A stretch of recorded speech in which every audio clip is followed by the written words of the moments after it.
some startups that were begun in, say, 2018 or 2019 and grew up in the era of low interest rates, their business models may not work as well in an era of high interest rates, or they're unable to pivot to this new interest rate environment. And so that's where the startup shutdowns data kind of has continually risen quarter over quarter. So a lot of companies are trying all of these strategies to get to revenue, profitability, being able to control their own destiny. It's just that not all of them are able to do it. So which means that, are you predicting that more startups will shut down in 2024? And it's like the rate has started to increase, it's going to accelerate, I guess? Yes. Unfortunately, I think that's the case. Yeah. Good day to all the SaaS thrivers. I hope you're doing good. Our today's topic is our startups reacting to the increased time between venture rounds. Before I introduce the guest, I want to share a little bit about the topic, how this topic came into being. We recently posted on the blog titled, "Are VCs Incentivizing Startups to Grow at All Costs?" And funnily enough, we saw a lot of VCs subscribe to our Substack. Upwards of 100 people signed up, 100 VCs signed up onto the Substack on the same day when the post went live. Some of them actually sent us notes, including, hey, can you also include data insights from Carta and PitchBook? And here's what happened. PitchBook data was very hard to come by. We had to spend a lot of time to peruse, but the good thing was that we found that Carta data sources to be much more cleaner, open, and easy to understand. So please fasten your seat belts and put your trays to the upright position, because we are now about to take off on a wild ride with the one and only, the legend in the making, Peter Walker from Carta. Peter, some say you are a wizard of equity evangelism. Some others also say, and I've seen that post on Twitter, that you are the primary startup doomsday predictor. You've been talking a lot about startups being failing. But I think, Peter, you describe yourself as the data storyteller. Yeah, that's very interesting. Just to give you a quick note to our listeners, I've been a fanboy to Peter's LinkedIn post for about a year or so, more so because he asks a question and then he answers it. He doesn't keep me in limbo for too long. So some of my favorite posts are the following. On March 21st, he asked, was 2023 really that bad for the US startup shutdowns? And he answered, yes. On March 13th, he asked, why are pre-seed SaaS founders giving less equity to advisors? And he answered, well, advisors are dime a dozen. Of course, he didn't say that exactly, but that's my embellishment. On March 17th, he asked, startup class of 2018, where are they now? And he said, 49% of them are dead. Although some of this are a lot more embellishments, just want to keep the topic light. But that brings us to the topic. How are startups reacting to the increased time between venture rounds? Peter, welcome to the podcast. How are you? I'm doing great, Guru. That was an involved introduction. I'm not sure I agree with all of my various titles, but it's good to be here. Here's one more. By the way, I asked ChatGPT to tell a little more about you, and it wrote back the following. Peter, in his spare time, is teaching his pet parrot how to calculate complex equity distributions. Is that true? Not yet, but it sounds like a good use of my time. Maybe I should buy it and get started. I'm glad ChatGPT can hallucinate about me as well as it can hallucinate about other people. Okay. That's good. I heard it before. Yeah. So let's get into the topic. So Peter, I know you've been a prolific LinkedIn poster, if that's even a term. Yeah, primarily about what's happening in the startup world. There's a lot of data that Carta collects, and you surface it out in terms of charts, in terms of articles, and so on and so forth. Yep. Could you tell a little more about what's happening out there, especially about the failure rates of the startups? And one of your favorite posts where you got a lot of people commenting is about the typical time between the investment rounds, and that seems to be increasing. So tell us a little about both the failures, what's happening there, and because of that, what's happening in investment rounds? I think it's important to maybe start with a little bit of broader context just on the VC market in the US overall. At least on Carta, where we have about 40,000, maybe a little bit more than that, startups that use us for cap table. When we look across that population, which is a sizable portion of the overall US startup market, we see that venture funding peaked in 2021, and then it's just gone down quite significantly since then. Something like Carta startups in the last quarter of 21 versus, say, 13 or 14 billion in the last quarter of 2023. So it's an 80% drop. So it's no surprise when you take that into account that the timelines between venture rounds are lengthening.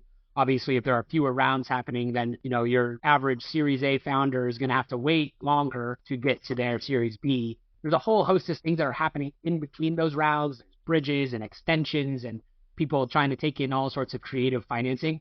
But in general, I think it's easy. The sort of standard way to say it is, it used to be the advice was it's going to take you 18 to 24 months between each of these rounds. If you look, like, the gap between a Series A and a Series B in the US right now in 2023 is now taking over 2 years, the median, and the average is taking much higher than that. So if you are planning on fundraising again in 18 months, the advice would be you should anticipate that it's going to take longer than that in between these rounds, and you're going to have to make the money that you already have last longer. And then we can get into a little bit about the shutdowns that have happened recently and kind of that side of the market as well. Yeah, I think that's an interesting, an opening remark that you mentioned about. Could you maybe tell a little bit about, well, there seems to be that there's still a lot of money. Some people call it as a dry powder out there in the market, right? So we still have a lot of money.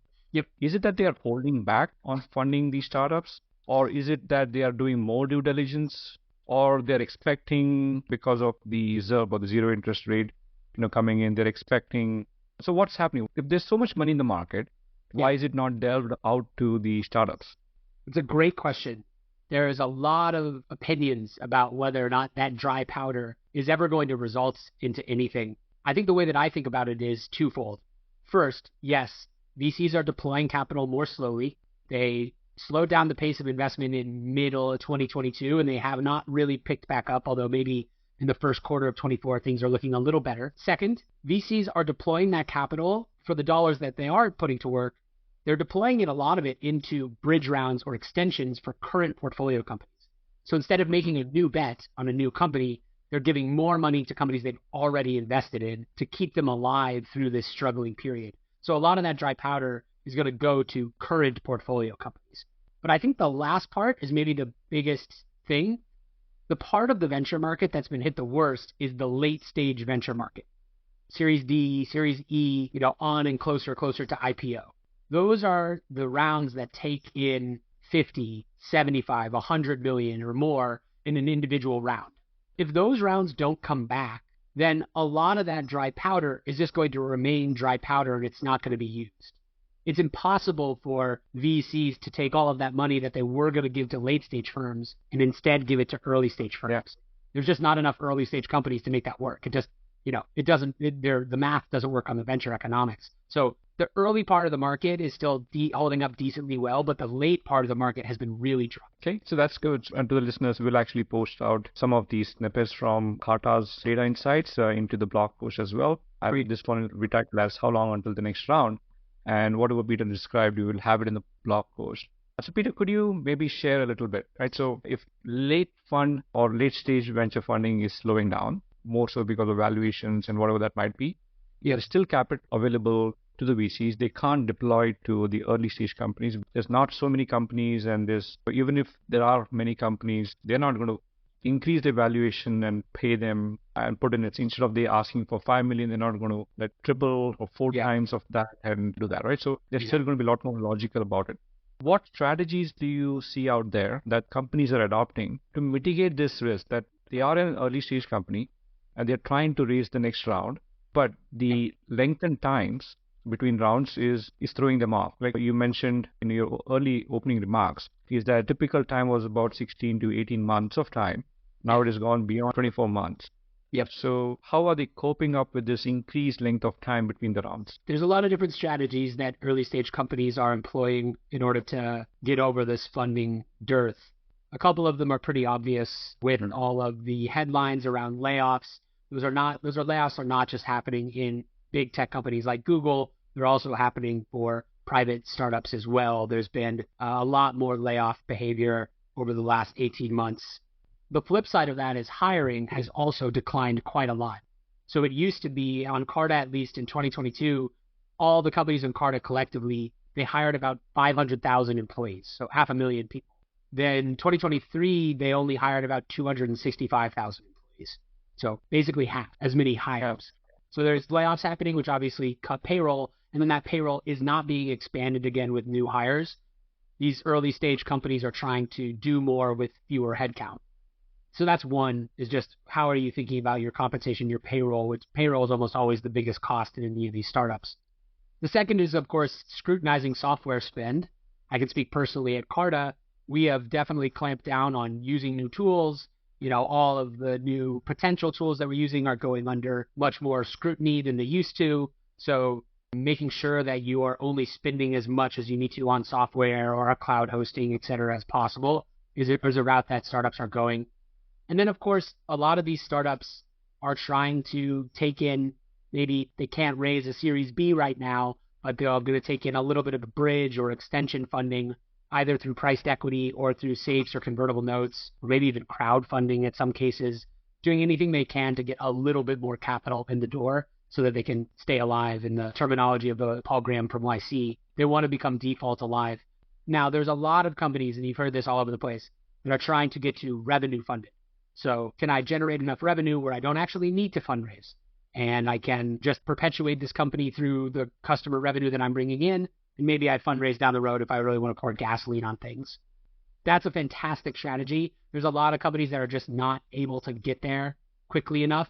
And so, unfortunately, we are seeing more and more companies go out of business as well. Let me reduce it, at least in my head, what you just said. So about like 5 or 6 strategies that you mentioned. Layoffs, changing in the compensation structure, is going to reduce the spend in one way or the other, right? So that's one strategy. And we've seen that a lot more often. You said about bridge funds and other kind of maybe even lighter equity funds or even debt funding has started to increase. And we've seen that from various banks talking about it. Hiring has slowed down, which directly relates to reducing the compensation and the spend on people. You mentioned about the software, the infrastructure costs are getting capped or getting reduced, which is where we see more and more sales are slowing down. Many of the startups wanted to go fast. We're hiring a lot more sales guys. They were trying to push for their products, but the buyers are not buying that in as much as possible. Yeah. And I want to talk a little bit about that. So it's a two-way market, right? So if the SaaS builders are reducing the spend on typically areas which are not related to GTM, right? R&D and all of that, but they're increasing their funds on sales and marketing with the hope that they will still be able to grow, right? And I saw some of that post, and these are two really different things, right? So on one hand, we are saying that the software companies and the SaaS builders are reducing their compensation, laying off people. On the other hand, we are saying they're increasing the funds in sales and marketing, right? With the hope that they can grow faster.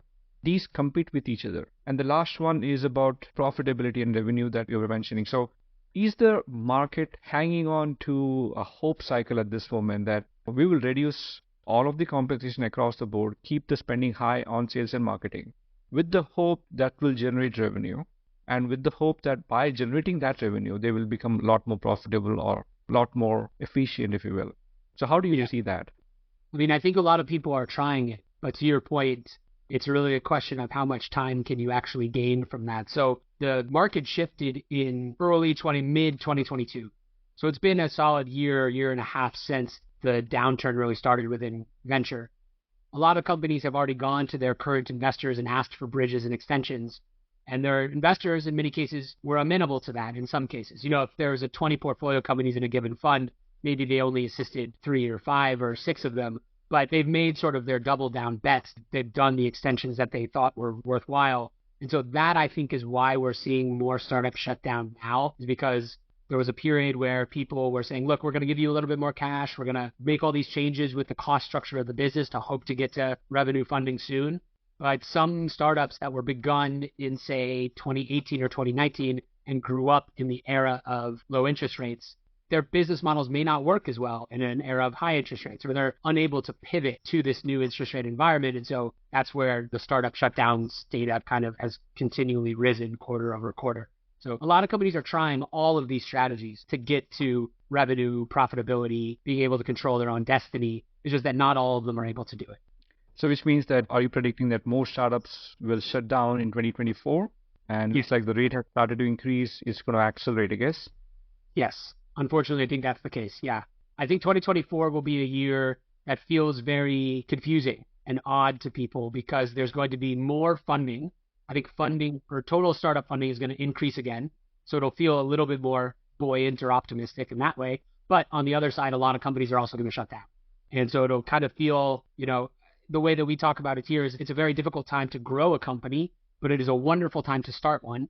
because there's a lot of capital available, and perhaps you can begin in this era of high interest rates and you are really, really conservative with how you're growing your team and trying to get to revenue as quickly as possible. And that sets you up for a better growth path in the future if you found the company today. Got it. And I think that makes perfect sense as well.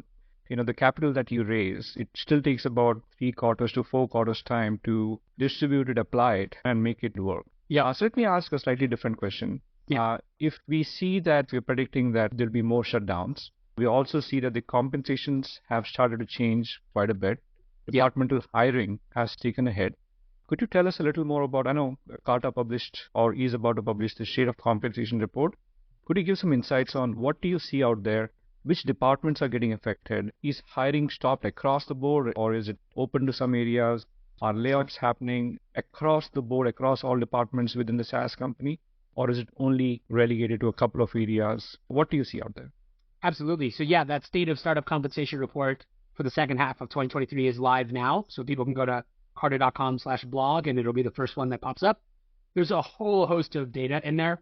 I'll focus on maybe 3 key points. So to your question about layoffs impacted every single function across early stage startups, from engineering to product to sales to customer success, all over the place. Some a little bit more than others. I think customer success in particular was hit fairly hard. In terms of new hiring is picking back up for engineering and sales in particular. Engineering itself is making up close to about 30% of new hires in 2023. I think that's going to get a little higher in 2024. Sales is something like 17 or 18% of all new hires. And then the other type of thing that's happening is that there's been an increased focus from startups on hiring individual contributors. So instead of hiring managers or executives, a lot more of the hiring is happening now on ICs who will actually get in there and do the work themselves and don't require like a high number of teammates in order to get things done. So that's kind of the shift in the hiring market. When it comes to the compensation, which is maybe the other key finding from this report, if you just take salaries, they're essentially flat, you could say, from the beginning of 2023. Maybe a tiny bit up, less than 1% on average. Which, of course, that's better than falling, but it's certainly not keeping pace with inflation. If you look at equity compensation, that's where the real change has come in. So the average equity package for a new employee hired today versus the new employee hired in November of 2022, the employee that's getting their equity today is receiving about 36% less equity. And that's not based on the company being worth less. It's literally just fewer shares of the company.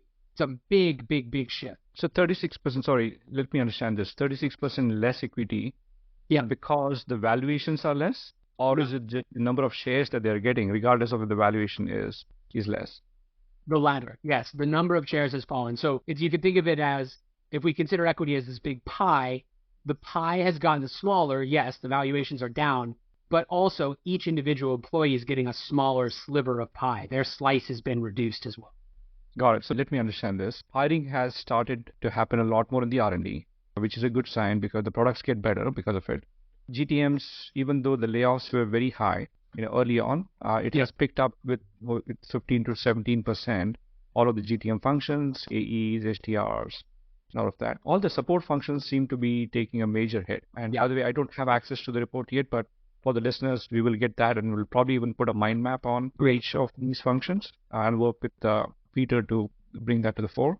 But it looks like, Peter, all the support functions, customer support, success, are taking a hit, and there's a reduction in headcount. The general salaries, the total packages that new employees receive, that has gone down as the total, even though the cash component might pretty much remain the same, the equity is way down 30, 35 to 36% or so. A lot more ITs, less managers. I'm guessing less advisors as well. We were advisors for the earliest companies. Still a decent amount of advisors being granted equity, but the equity packages are pretty small at that stage for advisors. It looks like in that case, the leadership is rolling up their sleeves in general and acting as now the first level and the second level managers. Whereas earlier they could have hired a manager in play. Now they're rolling up the sleeves and acting as the first level, second level, even third level managers. That's in general a good thing because they're at least getting their company in line to where the market should be. One last question on this particular aspect. Do you see any of these improving? Are there any signs that you see improving, especially with the support functions? I know there's a lot of hullabaloo about customer success going down because that's really needed for retention. And now, because it goes down, retention is not going to happen, which means the growth or the NRR rates are going to come down very soon. Yeah. Do you see these picking up? Or is the market shifting more and more towards allowing the product do the talking, product do the selling, rather than the sales and the marketing and the support trying to do the selling and the retention? It was a very heavy-handed approach because it required a lot of personnel. Yeah. So is that shift slowly starting to happen towards more product-led, if you will, or self-service, or is that not yet a true sign out there from the data that you see?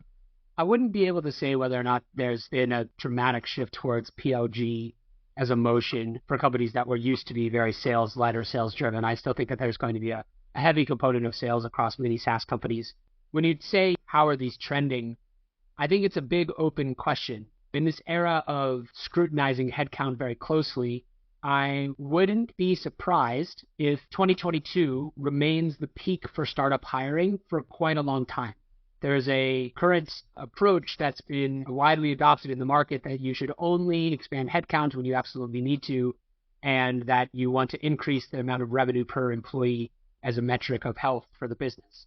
I think that's generally a good thing, but there is this idea that if we want more people to have the ability to try their hand at startups and learn and experience what startups are really like, of course, they need to be hired into them. So there's a balance there. I will say that at the smallest stage companies, they are being much more considerate about how quickly they grow headcount. So for instance, if you take the median seed stage company, it used to be perhaps they would raise their price seed round and they'd have 10 or 12 employees. The ones that are raising their price seed rounds now are more like 7 or 8 employees. It doesn't sound like a lot, but if you expand that out as they grow through their fundraising journey, I think you are going to see people or companies a lot more headcount discipline than they used to in the past. That's a good thing, right? That's going back to the roots and going back to being very efficient. I know there's a lot of doomsday conversation that we just had, so I want to maybe take it down to a slightly lighter note. Any advice that you want to provide to these early stage founders out there who are going through this particular pain, especially many of our listeners, and we have a lot of them. It's about 50,000 odd subscribers now, almost 50-60% of them are early stage startup founders and so on and so forth.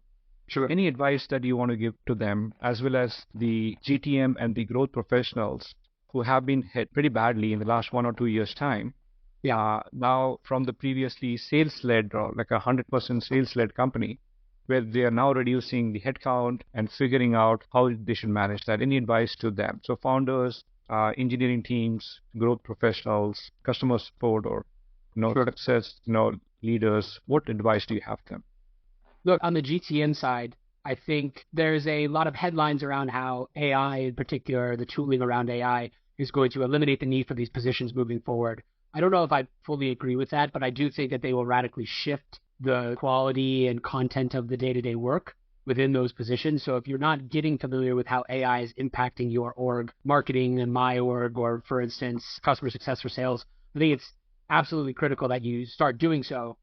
On the founder side, there's a lot of advice or sort of benchmarks that we can help with when it comes to evaluations or fundraising, et cetera.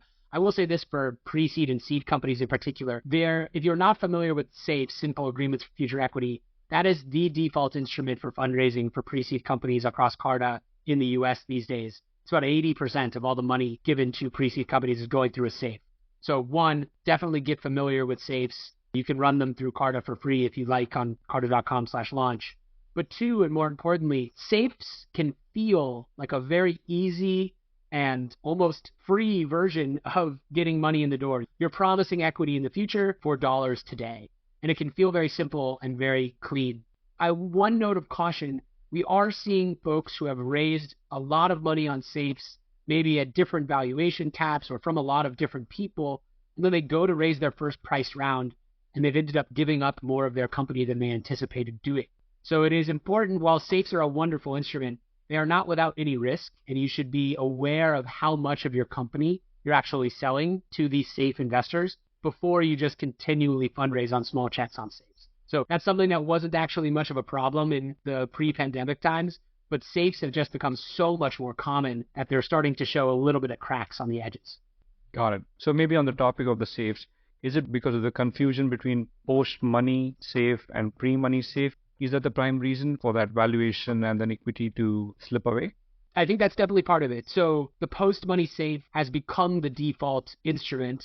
It used to be that pre-money safes were much more common. They've become less common in the last few years, probably because Y Combinator changed their default docs from pre-money to post-money.